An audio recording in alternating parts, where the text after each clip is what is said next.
Question 1. An investor owns 100 shares of XYZ stock, currently trading at $55 per share. To generate additional income, the investor decides to write one XYZ Jan 60 call option for a premium of $3. Which of the following statements is true regarding this option's position? A. The investor has established a short straddle. B. The maximum potential gain is unlimited. C. The investor is exposed to unlimited loss if the stock price falls dramatically. D. The break-even point for the investor is $52 per share. Answer: D. The break-even point for the investor is $52 per share. An investor who owns stock and sells a call option against it has established a covered call position, which aims to generate income but limits potential upside gains. To calculate the break-even point for a covered call, subtract the premium received from the cost basis of the underlying stock. In this case, the investor effectively bought the stock at $55 and received $3 in premium, so the break-even point is $55 to $3 equals $52 per share.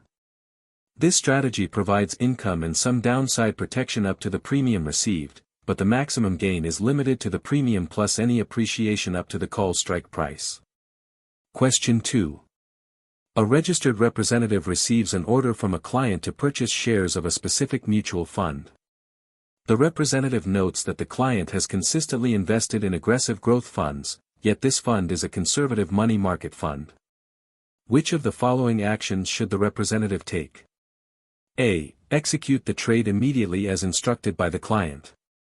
B. Advise the client on the characteristics of the money market fund and document the discussion. C. Refuse to execute the order because it does not align with the client's investment profile. D. Seek approval from the client's legal counsel before executing the trade. Answer: B. Advise the client on the characteristics of the money market fund and document the discussion. Registered representatives have a suitability obligation, meaning they must ensure recommendations align with a client's investment objectives and risk tolerance.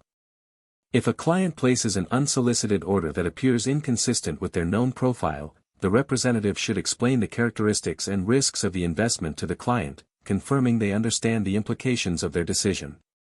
The representative must execute the order if the client still wishes to proceed after being informed, but the discussion and the unsolicited nature of the order should be documented.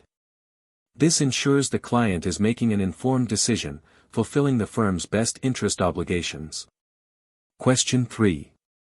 Under MSRB rules, which of the following is considered a municipal finance professional, MFP? A. A municipal dealer's employee who spends less than 20% of their time engaged in municipal securities activities. B. An employee of a municipal dealer whose primary role is clerical support for municipal bond transactions. C. An associated person of a broker-dealer who solicits municipal securities business for the dealer. D. An individual who supervises only research analysts for municipal securities. Answer: C. An associated person of a broker-dealer who solicits municipal securities business for the dealer. An MFP is an associated person of a broker-dealer primarily engaged in municipal securities activities, such as underwriting, trading, sales, financial advisory, or research, or who supervises such employees. Importantly, an associated person who solicits municipal securities business for the dealer, even if not directly involved in the primary activities, also qualifies as an MFP. This designation is crucial because MFPs are subject to specific MSRB rules regarding political contributions, Rule G. 37, which aim to prevent pay-to-play practices. Even incidental or supervisory involvement in municipal securities business can classify an individual as an MFP, triggering these strict regulations. Question 4. An investor holds a municipal bond with a par value of $1,000, a coupon rate of 5%, and a yield to maturity, YTM, of 4.5%. If the bond is callable at 102 in 5 years, which of the following yields would be the lowest? A. Current yield. B. Yield to call, YTC. C. Yield to maturity, YTM. D. Nominal yield.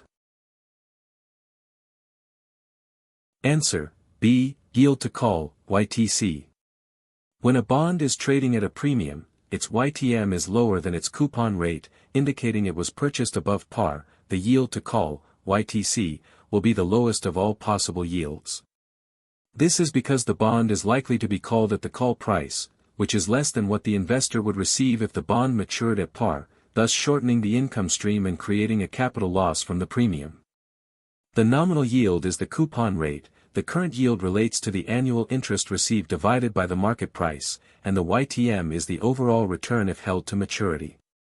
In a premium bond scenario, YTC is the most conservative and lowest yield an investor can expect to receive.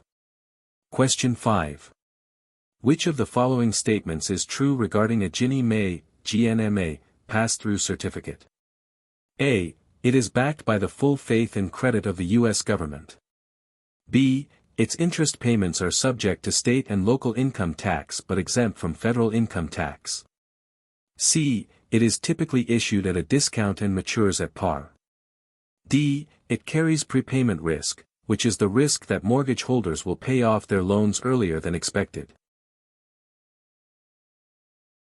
Answer, A. It is backed by the full faith and credit of the U.S. government. Ginnie Mae pass-through certificates represent an undivided interest in a pool of FHA-insured and VA-guaranteed mortgages. Unlike Fannie Mae, FNMA, and Freddie Mac, FHLMC, securities, GNMA securities are the only agency securities fully backed by the explicit guarantee of the U.S. government, providing the highest level of credit safety. While the interest received from GNMA securities is fully taxable at the federal, state, and local levels, a key characteristic is their exposure to prepayment risk, where declining interest rates can lead to faster mortgage prepayments, shortening the security's life and forcing reinvestment at lower rates.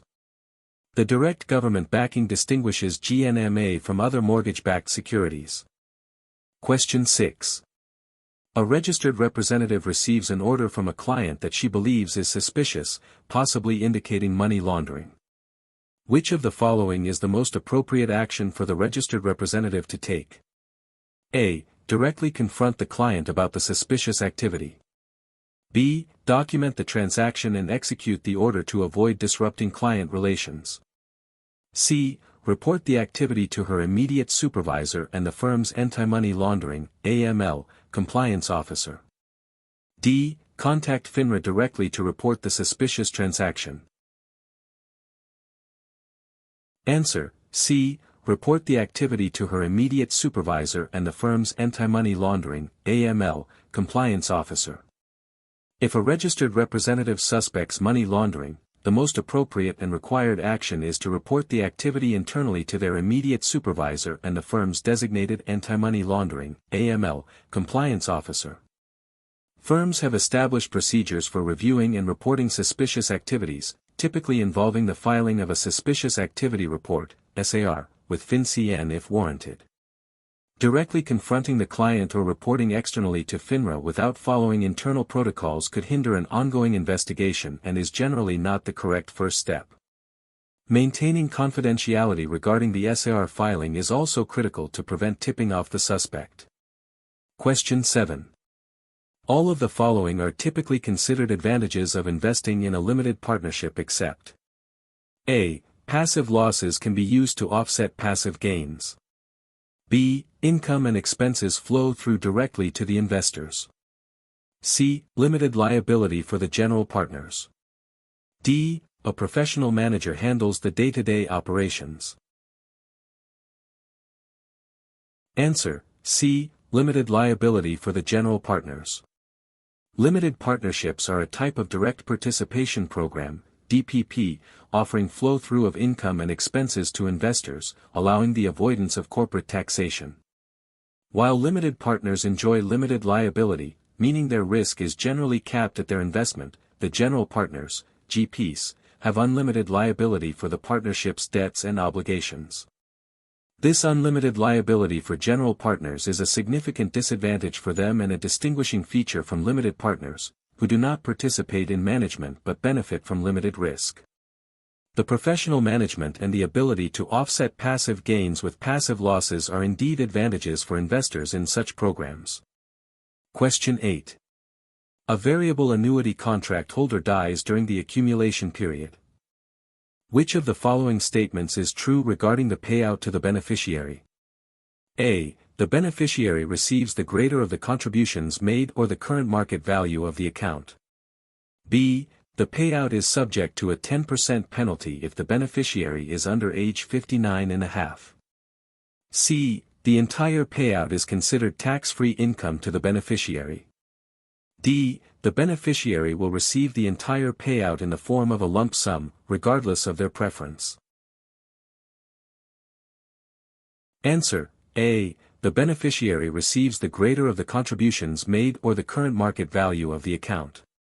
If a variable annuity owner dies during the accumulation period, the death benefit provision typically ensures that the beneficiary receives at least the amount invested, contributions, or the current market value of the account, whichever is greater. This feature protects the principal from market downturns during the accumulation phase. While the growth component of the annuity payout above the original contributions is taxable to the beneficiary as ordinary income, there is no 10% penalty, as the penalty applies to premature withdrawals by the contract owner, not death benefits. Beneficiaries typically have options for how to receive the payout, not just a lump sum. Question 9. An investor expects interest rates to fall sharply in the near future. Which of the following fixed income investments would be most suitable for this investor? A. A short-term certificate of deposit, CD. B. A bond with a high coupon and a short maturity. C. A zero-coupon bond with a long maturity. D. A floating-rate bond. Answer: C. A zero-coupon bond with a long maturity. When interest rates are expected to fall, bond prices generally rise, and investors want to maximize the price appreciation from this decline. Zero-coupon bonds, especially those with long maturities, exhibit the highest duration and therefore the greatest price sensitivity to changes in interest rates. A long-term zero-coupon bond will experience a more significant increase in value than other fixed-income securities if interest rates drop, making it the most suitable choice for an investor seeking capital appreciation in a falling rate environment. Short-term and floating-rate instruments offer less interest rate risk but also less opportunity for capital gains. Question 10. A registered representative is explaining the characteristics of different investment company structures to a client. Which of the following statements correctly describes a defining feature of a unit investment trust, UIT? A. UITs are actively managed portfolios that trade on exchanges throughout the day. B. UITs have a fixed portfolio of securities and do not actively trade their holdings. C. UITs issue a fixed number of shares that trade in the secondary market at a premium or discount to their NAV. D. UITs continuously offer new shares and redeem existing shares at their net asset value, NAV. Answer: B. UITs have a fixed portfolio of securities and do not actively trade their holdings. Unit investment trusts, UITs, are distinct from other investment company structures due to their unmanaged nature. A UIT establishes a fixed portfolio of securities, often bonds or a diversified stock portfolio, which remains static until the trust's termination date, typically 1 to 5 years. Unlike mutual funds, open-end, or closed-end funds, UITs do not have a board of directors, an investment advisor, or an actively managed portfolio, meaning their holdings are not bought or sold by a manager. This characteristic makes them ideal for investors seeking predictable income and a specific, predetermined investment strategy without ongoing management fees for trading activity. Question 11. Which of the following risks is unique to American Depositary Receipts, ADRs, compared to directly owning foreign common stock? A. Exchange rate risk. B. Political risk. C. Custodial risk. D. Liquidity risk. Answer: C. Custodial risk. American Depositary Receipts, ADRs, represent shares of foreign companies held in a U.S. bank's vault, with the ADRs themselves trading on U.S. exchanges. While ADRs share currency, exchange rate, risk, political risk, and some liquidity risk with directly owning foreign stock, they introduce custodial risk. This refers to the risk that the foreign bank holding the underlying shares, or the U.S. depository bank, might default or become unable to deliver the shares. This risk is inherent because the investor does not directly own the foreign shares but rather a receipt for them held by a third-party custodian. Question 12. A customer sells a municipal bond in the secondary market. The transaction must be reported to the Real-Time Transaction Reporting System, RTRS, by the dealer by which of the following deadlines? A. Within 15 minutes of the trade. B. By the end of the business day. C. Within 24 hours of the trade. D. By the end of the calendar week. Answer: A. Within 15 minutes of the trade. Under MSRB Rule G-14, all municipal securities transactions executed by broker-dealers must be reported to the Real-Time Transaction Reporting System, RTRS, within 15 minutes of the trade execution. This stringent reporting requirement ensures transparency and provides current pricing information to the market, which is particularly important for the historically less transparent municipal bond market. This near real-time reporting helps market participants see recent transactions, enhancing overall market efficiency and fairness, and is a key difference from other less time-sensitive reporting requirements for other securities. Question 13. An investor purchases $100,000 face amount of Treasury inflation-protected securities, TIPS. If the Consumer Price Index, CPI, increases by 3% over the next year, which of the following is true regarding the investor's principal amount? A. The principal amount will remain at $100,000, but the coupon rate will increase. B. The principal amount will be adjusted upward to $103,000. C. The principal amount will decrease by 3% to reflect inflation. D. The principal amount remains fixed, but the interest payments are adjusted based on the CPI. Answer: B. The principal amount will be adjusted upward to $103,000. Treasury inflation-protected securities, TIPS, are unique U.S. Treasury bonds designed to protect investors from inflation.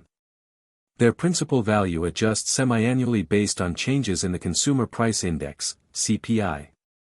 If the CPI increases, the principal amount of the TIPS bond is adjusted upward proportionally, and the investor's fixed coupon rate is then applied to this new, higher principal.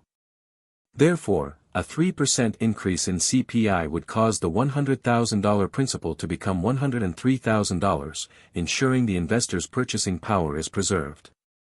Conversely, if deflation occurs, the principal would adjust downward, but not below the original par value at maturity. Question 14. Which of the following statements is true regarding the taxation of distributions from a Roth IRA? A. All qualified distributions are tax-free. B. All distributions, both contributions and earnings, are taxable as ordinary income. C. Contributions are tax-deductible, but qualified distributions are taxable. D. Earnings are tax-free, but contributions are taxable upon withdrawal. Answer: A. All qualified distributions are tax-free. Roth IRAs are funded with after-tax contributions, meaning contributions are not tax-deductible. The significant tax benefit of a Roth IRA comes at withdrawal. All qualified distributions are entirely tax-free. For a distribution to be qualified, the account must have been open for at least 5 years, and the owner must be age 59 and a half or older, disabled, or using the funds for a first-time home purchase. This tax-free growth and withdrawal potential makes Roth IRAs particularly attractive for those who anticipate being in a higher tax bracket in retirement. Question 15. A customer opens a margin account and immediately purchases 200 shares of XYZ stock at $60 per share. Assuming a Regulation T initial margin requirement of 50%, what is the customer's initial equity in the account? A. $12,000. B. $6,000. C. $4,000. D. $3,000. Answer, B. $6,000. To determine the customer's initial equity in a margin account, calculate the total value of the purchase and then apply the Regulation T initial margin requirement. The total value of the purchase is 200 shares $60 per share equals $12,000. Since Regulation T requires an initial margin of 50%, the customer must deposit 50% of $12,000, which is $6,000. This $6,000 represents the customer's initial equity in the account, while the remaining $6,000 is borrowed from the broker-dealer. Understanding how much equity a client starts with is fundamental to margin account mechanics. Question 16. A company is undergoing a leveraged buyout, LBO. Which of the following best describes the typical financing structure for an LBO?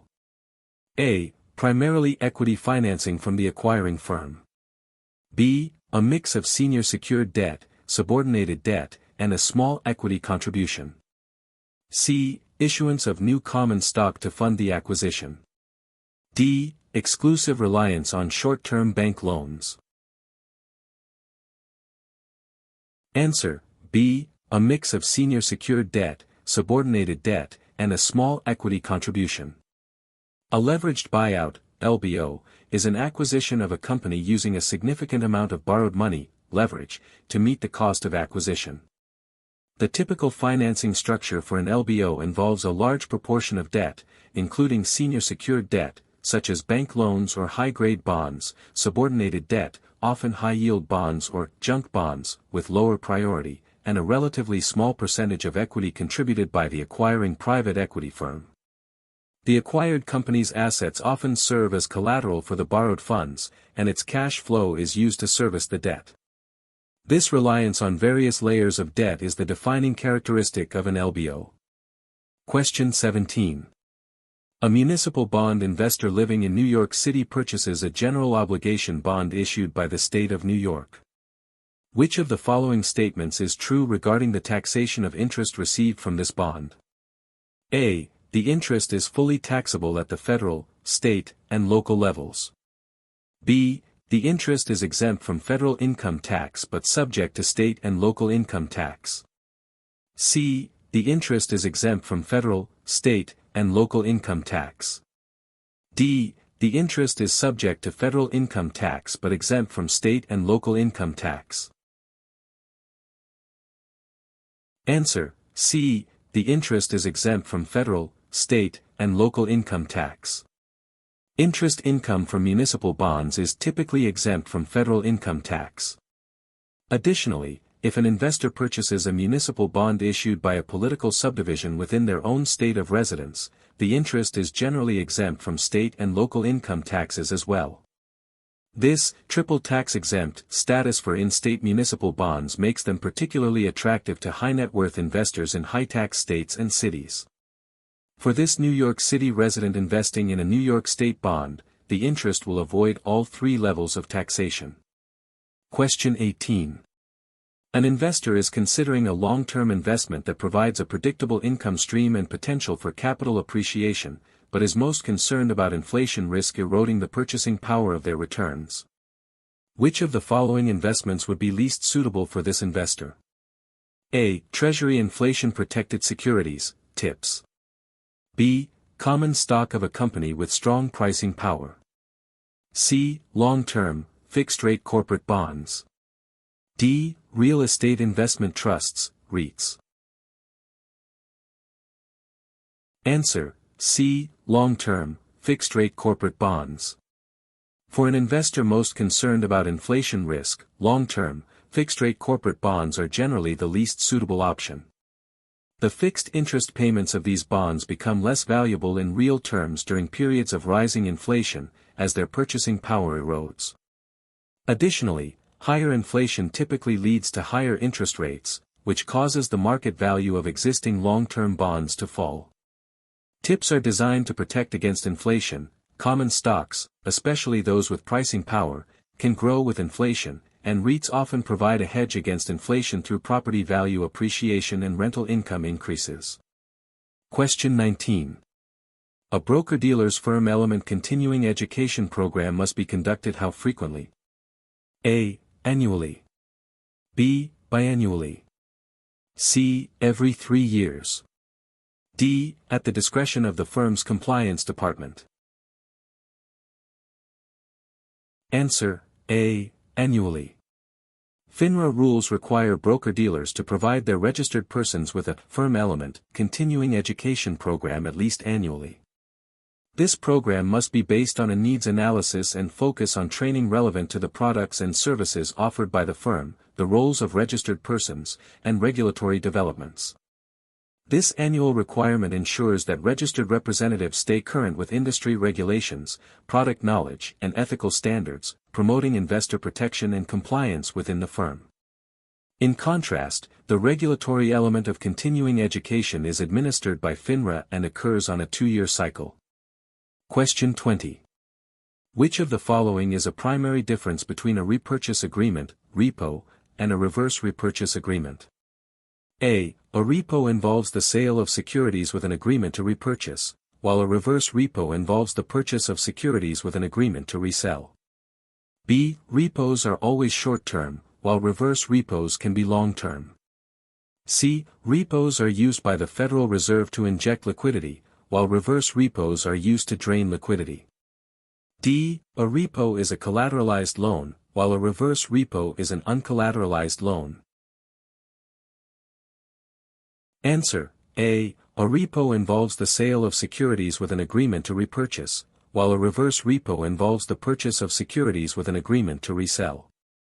A repurchase agreement, repo, is essentially a short-term collateralized loan where a dealer sells securities to an investor with an agreement to buy them back at a higher price at a later date. Conversely, a reverse repurchase agreement, reverse repo, is the opposite. The dealer purchases securities from an investor with an agreement to sell them back at a higher price later. Both are forms of short-term borrowing/lending, but they represent the transaction from opposite sides. For example, a bank needing cash might do a repo, sell securities, while the Fed trying to drain money from the system might do a reverse repo, buy securities. Question 21. A bond has a coupon rate of 6%, a current yield of 5.5%, and a yield to maturity, YTM, of 5%. Based on these yields, which of the following statements about the bond's price is true? A. The bond is trading at a discount. B. The bond is trading at par. C. The bond is trading at a premium. D. The bond's price cannot be determined from the given information. Answer: C. The bond is trading at a premium. The relationship between a bond's coupon rate, current yield, and yield to maturity, YTM, indicates whether it is trading at a premium, discount, or par. When a bond is trading at a premium, its market price is above its par value.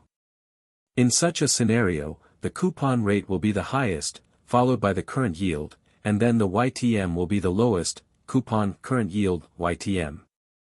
Since this bond's 6% coupon rate is higher than its 5.5% current yield, which is higher than its 5% YTM, it confirms that the bond is trading at a premium. Question 22. Which of the following statements is true regarding the ex-dividend date for a common stock? A. It is typically 2 business days after the record date. B. Investors must purchase the stock on or before this date to receive the dividend. C. On this date, the stock's price is typically reduced by the amount of the dividend. D. It is set by the company's board of directors. Answer: C. On this date, the stock's price is typically reduced by the amount of the dividend. The ex-dividend date is the first day on which a stock trades without the right to receive the recently declared dividend.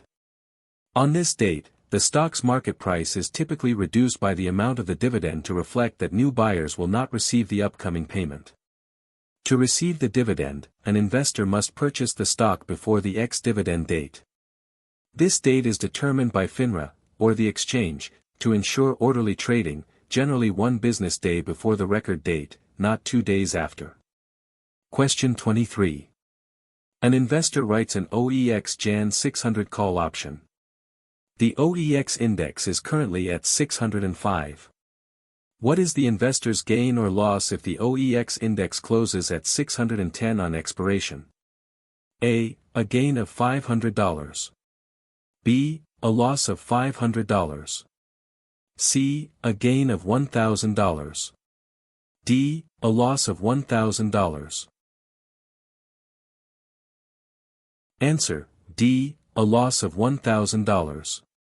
An OEX, S&P 100 index, option is a broad-based index option with a multiplier of $100. When an investor writes, sells, an OEX Jan 600 call, they are obligated to pay the difference if the index closes above the strike price. If the OEX closes at 610, the option is in the money by 10 points, 610 minus 600 is equal to 10. Since the multiplier is $100 per point, the option writer's loss is 10 points asterisk $100 per point equals $1,000. This is an uncovered call position, and the investor incurs a loss as the index rises above the strike price. Question 24. A customer requests to transfer their account from one broker-dealer to another. Under FINRA rules, what is the maximum number of business days the carrying firm, the firm from which the account is being transferred, has to validate the transfer instructions and transfer the account? A. 1 business day to validate, 3 business days to transfer. B. 3 business days to validate, 3 business days to transfer. C. 5 business days to validate, 5 business days to transfer. D. 7 business days to validate, 7 business days to transfer. Answer: A. 1 business day to validate, 3 business days to transfer. Under FINRA Rule 11870, Customer Account Transfer, the carrying member, the firm transferring out the account, has strict deadlines. It must validate the transfer instructions within 1 business day of receiving the transfer request from the receiving member. Once validated, the carrying firm then has 3 business days to transfer the customer's account assets to the receiving member. These rules are designed to ensure efficient and timely transfers, protecting customers from unnecessary delays and potential market exposure. Question 25. Which of the following typically results in the highest yield for a convertible bond? A. Yield to maturity. B. Yield to call. C. Current yield. D. Yield to worst. Answer: D. Yield to worst. Yield to worst, YTW, is the lowest potential yield an investor can receive on a bond without the issuer defaulting. For a convertible bond, which can be called by the issuer or converted by the investor, the yield to worst considers the lowest of the yield to maturity, if held to maturity, yield to call, if the bond is called early, or the yield if the bond is converted to stock at a disadvantageous conversion ratio. This measure provides a conservative estimate of the bond's potential return by accounting for all possible scenarios that would result in the least favorable outcome for the investor.